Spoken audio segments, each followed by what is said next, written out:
Le fameux Rincon 680, c'est vraiment le véhicule ultime de randonnée chez Honda. On l'attendait depuis longtemps, le fameux Rincon, lorsqu'il est sorti il y a quelques années. À ce moment-là, c'était le 650 parce que Honda n'avait pas vraiment de véhicule dit pour la randonnée. C'était des véhicules de travail, mais ce véhicule-là, il a vraiment été conçu spécialement et spécifiquement pour la randonnée. La position de conduite est excellente, autant pour les grandes personnes comme moi, comme les plus petits quadistes. Tout est vraiment bien placé. L'instrumentation, c'est des gros chiffres. On n'a pas peur de se perdre. C'est pas compliqué, mais tout est là quand même. On a évidemment l'indicateur de sélecteur de vitesse. On a juste le drive neutre reculons. Et si jamais on veut passer en mode ESP, ça se fait par la main droite ici avec le pouce, très simple. On n'a pas vraiment besoin d'arrêter complètement pour aller en mode ESP, mais on a juste à ralentir, au moins s'assurer qu'on n'est pas en accélération rapide. On a un petit pare-brise ici rajouté. Évidemment, ça augmente de beaucoup le confort lors de longues randonnées, surtout l'hiver. Ce qu'il y a vraiment de spécial sur le Rincon, c'est vraiment une transmission qui va fonctionner à pression d'huile et à convertisseur de couple. Donc, on a vraiment, lorsqu'on va utiliser la transmission en mode automatique, donc sur le drive, à une certaine vitesse, si on accélère très rapidement, on va vraiment avoir un kick-down, pareil comme on a dans tous les automobiles et tous les camions sur le marché.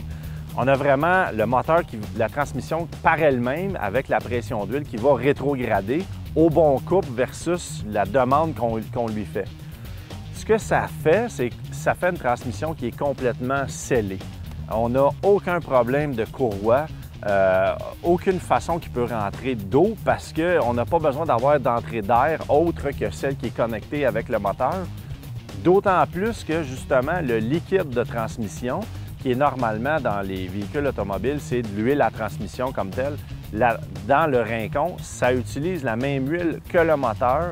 Donc, ça enlève encore une fois le souci d'avoir à trouver les deux types d'huile si jamais il arrive quelque chose de spécial. Donc, c'est vraiment la même huile que le moteur.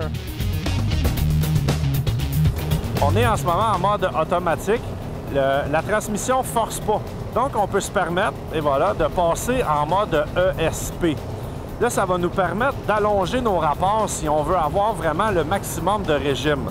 On est à 30 km/h, on va descendre la première vitesse. Là, on peut se permettre d'accélérer et de changer pour le deuxième rapport lorsque désiré. Entre le premier et le deuxième, on va moins jouer un peu avec le ESP. Ça va surtout se faire entre le deuxième rapport et le troisième rapport pour aller vraiment chercher la vitesse optimale en sentier. Finalement, le mode ESP, je vais m'en servir plus souvent lorsque c'est vraiment de longues randonnées et des fois, ça devient un peu monotone de juste se laisser aller par la vitesse du quad et surtout quand tu es habitué de plus avoir une conduite de façon pilotage. Donc, lorsqu'on est tanné, c'est assez simple. On se remet en mode automatique et les changements de vitesse se font tout seuls.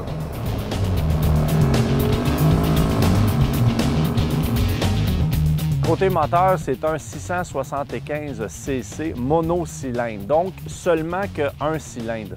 La grosse différence, avantage, désavantage, dans ces cylindrés-là, normalement, on a souvent des twins, des deux cylindres en V. Un twin va offrir beaucoup plus de torque et beaucoup plus de réponse, tandis que le monocylindre de Honda donne une puissance qui est plus délivrée sur une ligne. Donc, on n'a jamais de regain de puissance magnifique, mais on a toujours une accélération qui est stable. Il faut voir que le moteur, dans son côté le plus long, il est d'en avant et en arrière et non dans l'autre sens comme la plupart des fabricants. Ce que ça change beaucoup, c'est qu'on réussit à descendre le moteur vraiment le plus bas possible et la sortie pour les arbres de transmission, autant en avant qu'en arrière, se trouve à être dans le bon axe pour aller au différentiel. Donc, on enlève un joint pour avoir plus de transmission de pouvoir entre le moteur et le différentiel parce qu'on le sait, à chaque fois qu'on a un joint, normalement de 90 degrés, on perd environ 10 de puissance.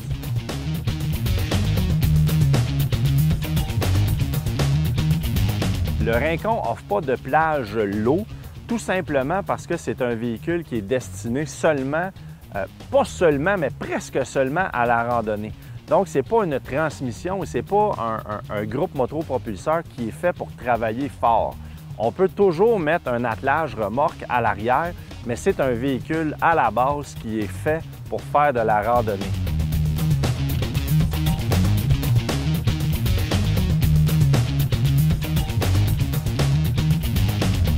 La fameuse suspension indépendante nous offre un débattement de 6,9 pouces en avant et de 8 pouces à l'arrière. Ça fait un véhicule qui n'aura aucun problème à franchir les plus gros trous, les plus grosses roches. Dans le fond, on est prêt à affronter tous les obstacles disponibles au Québec et même partout dans le monde.